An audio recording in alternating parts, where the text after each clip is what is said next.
Père et du Fils et du Saint-Esprit. Amen. La paix de Jésus soit dans votre maison, sa paix et sa joie. Amen. Alors on est encore au chapitre 11 de Saint Matthieu.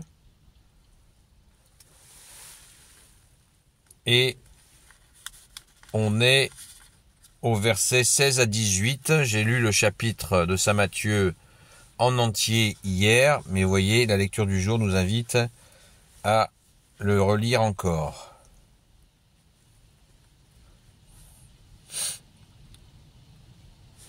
Que ta parole, ô Jésus, entre dans mon esprit, que ma bouche proclame ta parole et que mon cœur l'accueille. Comment vais-je dépeindre la présente génération? Elle fait penser à des gamins assis sur la place. Un groupe interpelle les autres. Nous avons joué de la flûte pour vous et vous n'avez pas dansé. Et quand nous avons fait la lamentation, vous n'avez pas pleuré. Rappelez-vous, Jean, il ne mangeait pas, il ne buvait pas. Et quand il est venu, on a dit, il a un démon. Et puis vient le Fils de l'homme, qui mange et qui boit. Et l'on dit, il aime le vin et la bonne chair.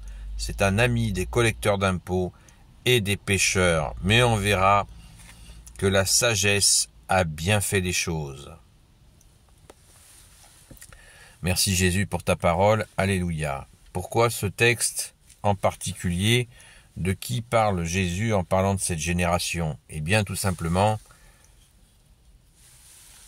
les Hébreux de l'époque, certains bien sûr l'ont reconnu, et ils ont ainsi pu continuer avec la nouvelle alliance de Jésus, mais certains se sont bloqués, notamment les tenants de la religion de l'époque, qui ont refusé de croire malgré les œuvres. Pourtant Jésus, avec grande humilité, très très grande humilité, a dit, si ne vous croyez pas en moi, le Messie, croyez aux œuvres, les miracles. Il pleuvait des miracles.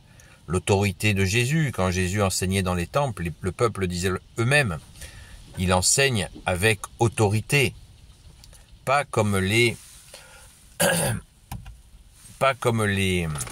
maîtres de la loi, disait-il. Il enseigne avec autorité. Merci Jésus. Et quelle autorité? L'autorité du Verbe de Dieu, du Fils de Dieu, du Christ, du Messie. Amen. Et il explique le traitement. Donc les gens n'ont pas voulu être dans la joie de ce que a demandé déjà Saint Jean-Baptiste. Saint Jean-Baptiste, on l'appelle le précurseur, celui qui annonce le Messie, le plus grand des prophètes et le dernier, car il annonce le Sauveur. Et Jésus rappelle qu'ils l'ont maltraité au départ, Saint Jean-Baptiste. Ne l'oublions pas.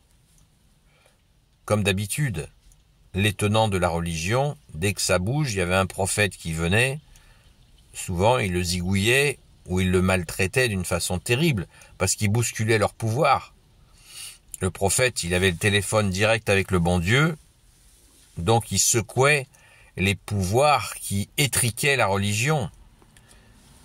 Et c'est ce que Jésus a fait, ça lui a coûté la vie. Merci Jésus, tu es ressuscité, alléluia. Là, la mort n'a eu aucune prise sur toi, bien-aimé Jésus, alléluia. Au verset 18, Jésus leur dit, rappelez-vous, Jean, il ne mangeait pas, il ne buvait pas. Et quand il est venu, on a dit, il a un démon. Voilà comment ils ont traité Saint Jean-Baptiste. Donc c'est une grande habitude de maltraiter les prophètes.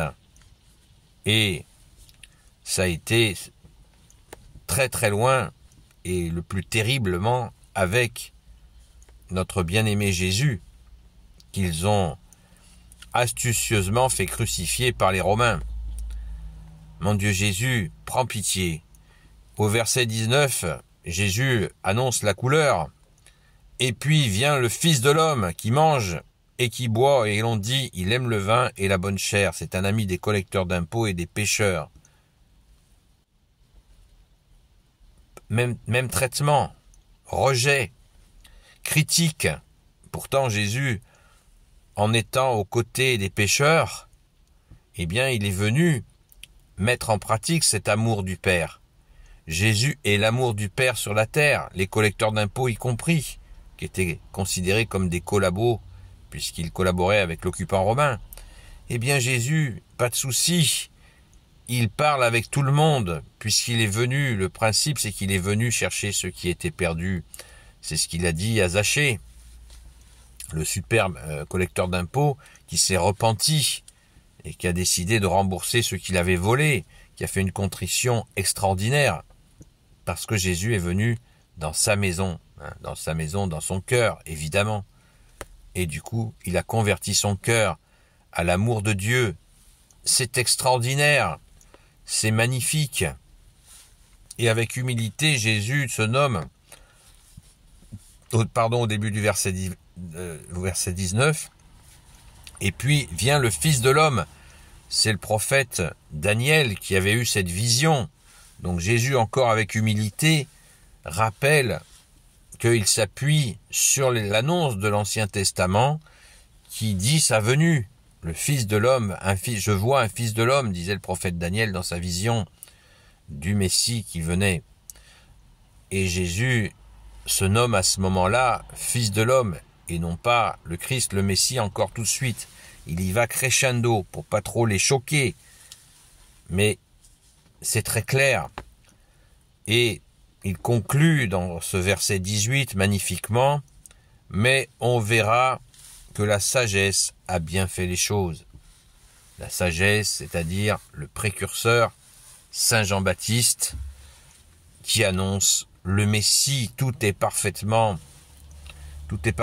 organisé, calé.